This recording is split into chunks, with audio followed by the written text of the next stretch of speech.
बिहार में विधानसभा चुनाव से पहले सियासी हलचल जो है वो चरम पर है, जैसा कि अभी आपने देखा।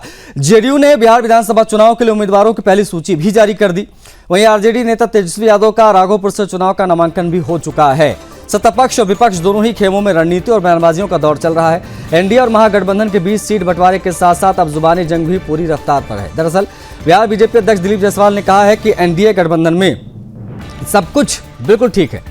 सीट बंटवारे के बाद सभी सहयोगी दलों ने अपने अपने विधानसभा क्षेत्रों पर चर्चा पूरी कर ली है और अब हर दल अपने प्रत्याशियों की घोषणा लगातार कर रहा है। दिलीप जायसवाल के अनुसार एनडीए ने सबसे पहले सीट बंटवारे की घोषणा की थी और उम्मीदवारों की सूची भी समय रहते जारी कर दी गई थी। उन्होंने स्पष्ट कहा है कि एनडीए में किसी तरह का मतभेद नहीं है। उन्होंने बताया कि अब वे जेडीयू कार्यालय जा रहे हैं ताकि वहां नामांकन की तैयारी को अंतिम रूप दे सके। वास्तव में बिहार के राजनीतिक परिदृश्य में सीट बंटवारे का मुद्दा हमेशा से ही सबसे ज्यादा महत्वपूर्ण रहा है, लेकिन इस बार एनडीए इसे लेकर एकजुटता का संदेश देने की कोशिश में जुटा है। वहीं विपक्ष यानी महागठबंधन ने भी अपने भीतर के तालमेल को फाइनली बिठा लिया है, भरोसा जताया है कि सब कुछ सेट है।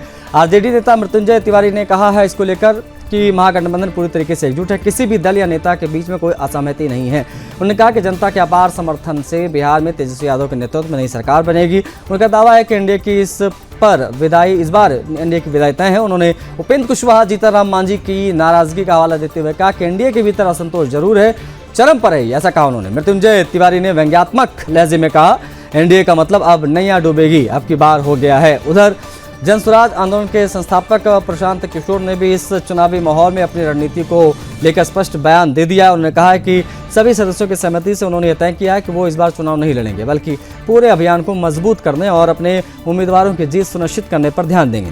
प्रशांत किशोर ने एनडीए और महागठबंधन दोनों पर निशाना साधते हुए कहा है कि बिहार की जनता अब दोनों गठबंधनों की हकीकत समझ चुकी है। उन्होंने कहा कि जब कोई सत्ता में आने के बाद बिहार को लूटने के बारे में सोचता है तो जनता का भरोसा उठना तय है। उन्होंने आगे कहा कि सम्राट चौधरी के खिलाफ एक जाने माने डॉक्टर चुनाव लड़ रहे हैं और तारापुर में उन्हें कड़ी चुनौती मिलेगी। दरअसल बिहार की सियासत में अब हर मोर्चे पर गर्मी बढ़ चुकी है। एनडीए जहां एकजुटता का दावा कर रहा है, वहीं महागठबंधन आत्मविश्वास दिखा रहा है और जनसुराज अपने वैकल्पिक राजनीति के एजेंडे के साथ आगे है। और मैदान में आने वाले दिनों में ये देखना दिलचस्प होगा कि जनता किस पर भरोसा करती है और किस गठबंधन की नैया वाकई में पार होती है और किसकी डूबती है। का बंटवारा, सीट शेयरिंग और सीट के बाद अलग अलग जो क्षेत्र है, विधानसभा क्षेत्र, उसके बारे में सभी दल ने आपस में चर्चा कर लिया है और चर्चा करने के बाद सभी लोग अपने अपने दल के उम्मीदवार की घोषणा कर रहे हैं। और कल धर्मेंद्र प्रधान जी ने भी कहा था इस बात को कि अगर एक दो सीट में जिसमें कि आपसी सहमति बनानी है, तो जहां 242 सीट में बन गया, तो एक सीट में भी आपसी सहमति जो है वो लोग रात में ही कर लिए हैं और कहीं कोई दिक्कत नहीं है, क्योंकि हमने सबसे पहले सीट शेयरिंग का सूचना आप लोगों को दिया कि हमारे एनडीए गठबंधन में सीट शेयरिंग हो गया और आप देख रहे हैं कि हम लोगों ने उम्मीदवार की सूची भी जारी कर दी है और जो बचा हुआ उम्मीदवार का सूची है वो भी जारी होगा। एनडीए गठबंधन में कहीं कोई दिक्कत नहीं है और किसी तरह का कोई समस्या भी नहीं है।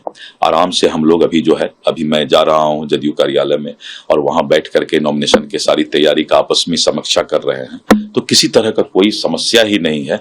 एनडीए आज सबसे आगे है। महागठबंधन में ऑल इज वेल है, यहाँ कहीं कोई किंतु परंतु सिर्फ फुटअव्वल नहीं है। महागठबंधन इंटैक्ट है और मजबूती से चुनाव लड़ रहा है। अपार जन समर्थन है, जनता का आशीर्वाद है कि तेजस्वी सरकार, महागठबंधन की सरकार बिहार में बनने जा रही है। ये एनडीए सरकार की विदाई है, एनडीए की नैया डगमगा गई है। अब तो आदरणीय उपेंद्र कुशवाहा जी ने कहा है नथिंग इज वेल,